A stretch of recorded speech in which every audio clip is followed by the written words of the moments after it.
நேரம் எப்போ வருமோ அது வரைக்கும் காத்துட்டு இருந்து தான் ஆகணும்.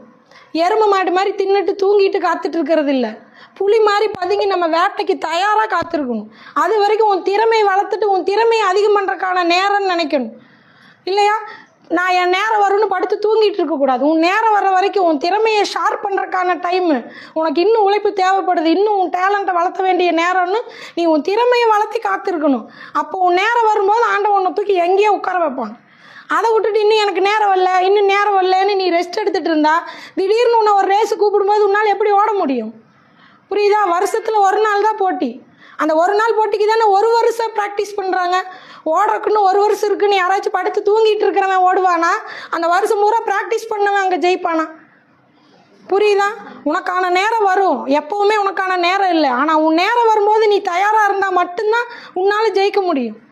உன் நேரம் இல்லைன்னு சொல்லி நீ விட்டுட்டு நான் நினச்சது எதுவும்